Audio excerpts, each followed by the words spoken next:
Hello everyone and welcome back to another album review. In this video I'm going to review New Confusion by Sit and Shine. Sit and Shine is a project that is kinda hard to describe. It is a bit of a unique project in some of the directions that it goes with electronic music and rock as well. You could say that they go into sort of experimental and avant-garde directions with mostly electronic sounds, but also having elements that are reminiscent of like psychedelic rock and noise rock, and we've had albums all over the years that could go in many different styles. And we're talking about a really big catalog over here. They've been releasing albums for lots of years, and for me many of the stuff they've done are excellent. And while I know that their projects can be kinda hard to recommend to everyone, for me at least Sit and Shine is definitely one of the most intriguing and one of the most exciting projects that I've discovered in recent years. For me they've done some exceptional works and some of my favorite experimental electronic releases. Even though I can't really say that their latest stuff have been some of their best,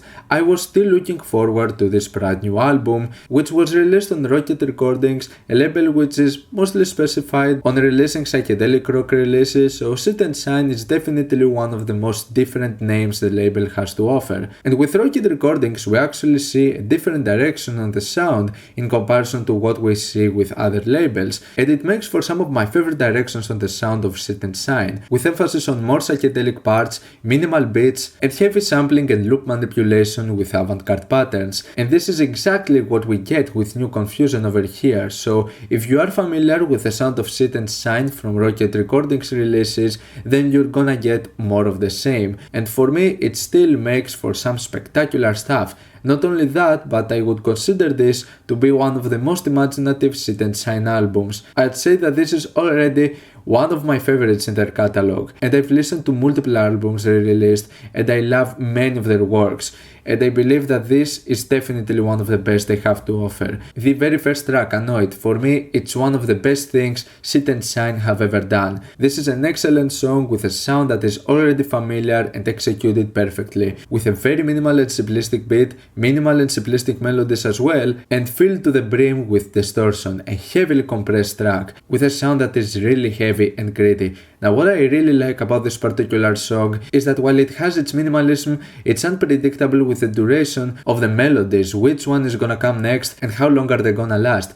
Those just make you feel really intrigued and really invested with the way the song is overall structured. There would be additional beats as well, just enhancing the experience, and my favorite out of the sounds being this haunting, monotone ambience which expands and at portions gets louder and adds so much more to the experience. It enhances the tone of the song and it makes for such a fulfilling song from start to finish. For me this is an excellent direction of the sound of Sit and Shine. With Cocoa Leaves we get a more laid back song which sounds kinda more quirky with the sound choices. For me it's not one of my favorite moments in the album, mainly because I don't really see it expanding that much more with what it has to provide, and it was definitely not one of my favorites in terms of the sound choice and the melodies. After this point we get into another one of my favorite directions of the sound of Sit and Shine with the track Miami, one that sounds really cheerful and has this sort of tropical summer vibes, but you get this constant loop that keeps repeating itself over and over again, and you have many moments where this loop gets heavily manipulated, whether it has to do with stretch effects, heavy reverb, going off beat, glitching out, heavily manipulating its structure. It is a pattern that we've seen occur in many different Sit and Shine releases, especially from the ones on Rocket Recordings, and it makes for some of my favorite directions of the sound of Sit and Shine. And in my opinion Miami is done masterfully over here. It even gets more chaotic, more glitchy, it feels like the track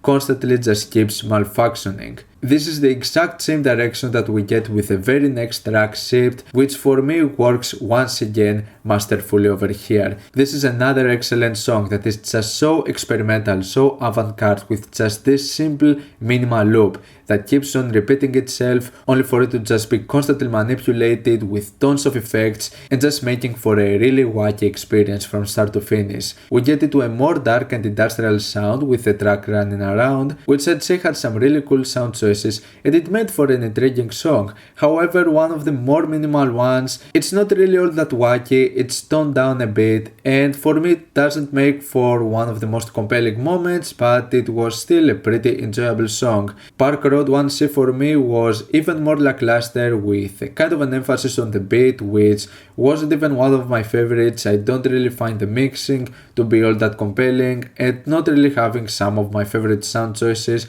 For me, it was definitely one of my least favorite moments out of the album, but I still believe that it had some intriguing moments and just going into some directions that for me could have been executed into something even greater, but it still makes for a pretty imaginative song. The track Riviera is kinda similar to Miami and Shipped, and what's kinda funny is that 1 second out of this song also plays on the beginning of Shipped, which is something that I didn't even notice at first. I noticed it after listening to this album a couple more times, and I find it to be a pretty funny and nice touch. Now Riviera is a kinda wacky track, but it could have been a bit more wacky in my opinion. It's fun, it's entertaining, but it doesn't go to the extent that we see with tracks like Miami and Shipped. Instead, this is a shorter moment that is kinda toned down a bit, and it doesn't really develop into something that much further. In my opinion, there could have been more done with this simple loop over here. The track Stick Butter also could have been even better in my opinion, as it's a really short track going for almost 2 minutes. It's just treated more of like an interlude, and I mean it has some really cool sounds to it. I like the beat and I like the more industrial and noisy portions to it, so I find it to be a pretty cool song for just this runtime. Finally, we have the track Robbed, and what an excellent way to end this album. We start with this minimal beat which sounds really good, really like the direction that is going, but then towards the 2-minute mark we get the main melody with the distorted synths, and it sounds incredible. Really imaginative, really like the overall atmosphere that it creates, and the way it just ends with those final 2 minutes, with the melody just being isolated and just having to listen to it for the final 2 minutes makes for such a satisfying way to end the song and end the album. Such a captivating finisher, definitely one of the most imaginative moments in the entire Sit and Shine catalog. Really like the overall pacing and the ideas out of this one. I'd say that for me, this is definitely one of the most exceptional Sit and Shine releases. It's definitely not for everyone, but if you are familiar with some of the sounds of the Sit and Shine releases and Rocket recordings, you get more of the same, and in my opinion, it's done masterfully over here. Without doubtly one of my favorite albums in the entire Sit and Shine catalog, and it's definitely gonna earn a high spot as one of my favorite releases of this year. I'm gonna give No Confusion an 8+ out of 10.